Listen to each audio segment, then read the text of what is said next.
Welcome to Behind the Doors, the podcast where we take you behind the scenes of residential real estate investing. I'm your host, Dan Noma Jr., here with my co-host, Marvin Cruz. We're here to help you unlock the best strategies and practice for investors. Whether you're just starting out or you're a seasoned pro looking to scale your portfolio. We've spent decades navigating the ever-changing world of real estate, and now we're sharing everything we've learned to help you succeed. From off-market deals to cash flow management and everything in between, we'll break it down and bring you actionable insights that can make a real difference in your investments. So get ready to open the door to new opportunities and take your real estate investing to the next level. Let's dive in. All right, back to my real estate agent friends, Dan. Yeah, man. One word I do not like is traditional. Yeah. That's like the worst word to me. Like that? Because I'm not traditional by any means. But it comes up so much in our world, in our space. And I think people are tired of traditional way of selling and they want options. Yeah. So today I want to talk to you and my real estate agent friends a lot about the homeowners, what the challenges they face today and why they need more options than just traditional selling. Yeah. You want to touch on that today? Yeah. We can dive in. Yeah, let's do it. The challenges that they're facing, right, range from external, internal, right? Yeah. I mean, I don't know. You see it in all different cases. I think before we get into what they are, I think as an agent, the one thing you got to be mindful of in a market like this or an economy like this is you got to make sure that you are asking the questions or putting the options in front of people so that they get their wheels turning and start thinking, right? Because most people don't want to show their cards. Nobody likes when they're in financial distress. Nobody likes to share with the world that they've got high credit card debt or, whatever it is. Yeah. Nobody's proud of that. Right. It's nothing to be ashamed of. Everybody deals with it. It just happens. Yeah. It's just part of who we are. But if you as the agent aren't asking the right questions, you could potentially put them into a further detrimental position, right?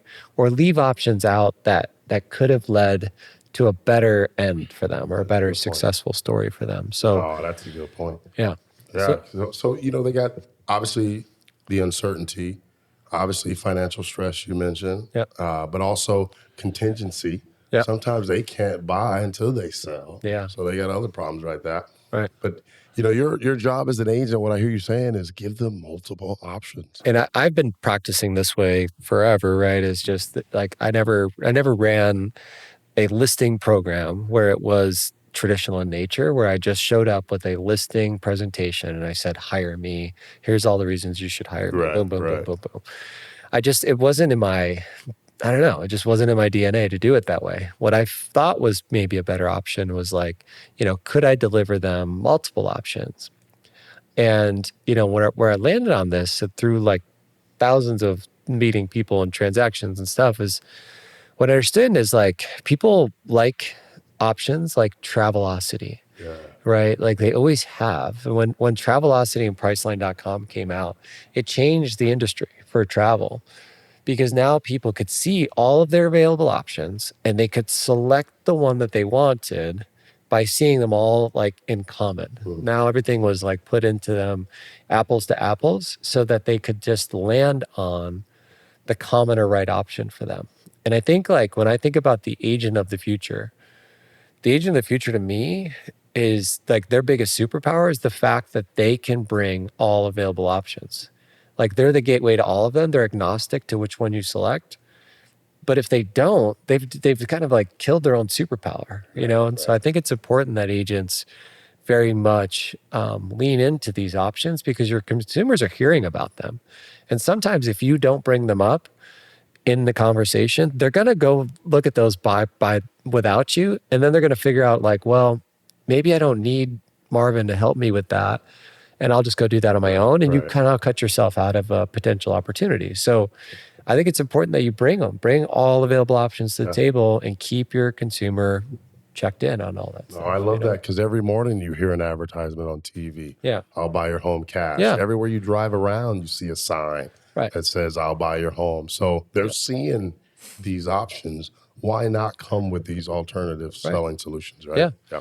Yeah, they're out there for a reason, right? And these companies have raised millions of dollars to help consumers with different options. There's an option for everybody out there. but there's also the retail option. So like no one's saying that these are a one size fits all and everybody should go do this. Like Right. I would never tell anybody to sell their home for cash. Everybody. There are certain people that should sell their home for cash. Like that's true, but not everybody. And so programs like that, I think that are out there, you think about easy street offers, right? As one, open door and offer pad. That's the idea of like getting a cash offer on your home. You submit a property to them, you're going to get an offer back on your property. They're going to give you time frame, closing dates, inspection period, all of that stuff. And you're going to be able to close on your own terms. You're going to decide when you want to close, how you want to close, all of that stuff. And they just make it frictionless, easy for you to transition and sell your home, right? That's one option. The second option is like the buy before you sell programs, right? So like you said it earlier, you were talking about, a lot of people can't buy before they sell their current home because all of their equity is tied up in their current property. So what do you do? Like, how do you access those? And like companies like Homeward and Knock, they're bringing that option to the table for consumers, and they're doing it in a big way, and it's super helpful. Like, if you're an agent and you haven't checked out Homeward or Knock's options available to this, you are leaving something on the table, right? I mean, you got to have that conversation with your consumer. Even if they don't take it, get their wheels turning about the fact that it exists. And then they might actually think like, wow, Marvin's like really educated in the space too, right? Like it further qualifies you as an expert in the market. And they're not complicated. Like, don't be intimidated by them. They're just different. It's just a different way of potentially selling. Then you kind of move on to like, there's this world of like options where, what we said in an earlier episode, we were talking about like the homes that are selling in the market are ready, like retail homes. They're nice, they're ready to rock and roll, move-in ready. A lot of the homes that people live in are not there yet, but the home's not for sale. They're living in it, right? It's a function of their life. But they also don't have the money to fix it up, to bring it to like get full market value for the property. There are companies that do that too, right? Compass Concierge does that. Zoom Casa does that. Revive does that. Those are awesome options where you can, get your home prepped and ready for a sale and earn a little bit. Like that company's going to earn a little bit of your equity too, but now you're getting top dollar for your home too. So a lot of times they pay for themselves. Those options are fantastic. So you gotta make sure you're diving into one of those. Yeah, and I think like another one that agents could take a look at would be, sell and stay. So, this is a new one where consumers, there's a couple of these options out there. There's another one called Stay Frank. And what they're doing is they're going to people that want to access their home equity, but they don't want to move. Right. And so how do you do that? And so what they're doing is they will buy your house at a bit of a discount. There's a cost for convenience. Right. Okay. So you're gonna sell your home at a little bit of a discount, and then they're gonna use part of your equity to pay your rent payment for a certain period of time, a year, 2 years, whatever. But now you don't have to move. Yeah, now you stay. Yeah. You just stay in your house, right? And someone else becomes the landlord of your property. So that's a great way to access that equity and bring that option to the table, because I can't tell you how many times you sit with people like when they're getting ready to sell and you're like digging in and going, well, why are we selling? And the answer is just financial. It has nothing to do with the fact that they actually want to move or need to move out of that neighborhood or that home. It's just that financially they're stuck. And we've got to unlock that for them. And so that option, sell and stay, is a cool, really cool option. I have a funny feeling you would be a great real estate agent. Yeah. Right? Yeah. Because I can see this conversation playing out. You're sitting down at the table. Yeah.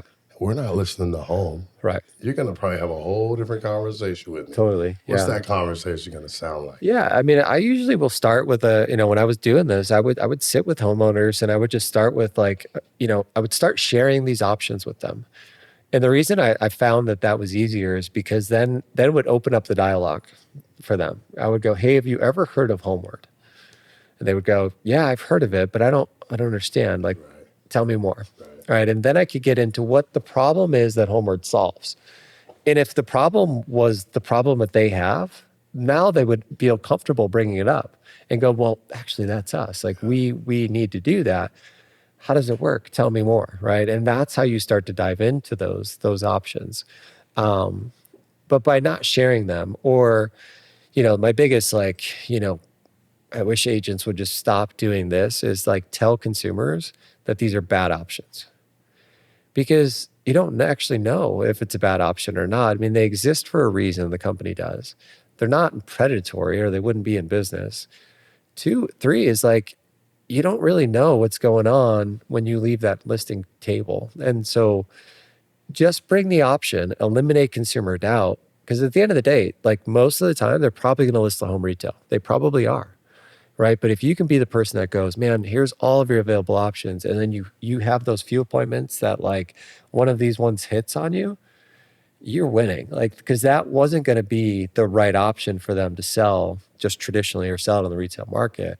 And you've like saved these people, I mean, that's when you can get really, really powerful at your business. That's where like the referrals come from. That's where you start to become like a real value to the community in your business. Thanks for tuning in to another episode of Behind the Doors. We hope you found today's insights valuable for your real estate investing journey. Remember, real estate success doesn't happen overnight, but with the right tools and strategies, you can build long-term wealth and create passive income. If you enjoyed the show, be sure to subscribe, leave us a review, and share it with others who are passionate about real estate investing. Don't forget to follow us on social media for more tips and exclusive content. Until next time, keep unlocking new opportunities, and we'll see you on the next episode of Behind the Doors.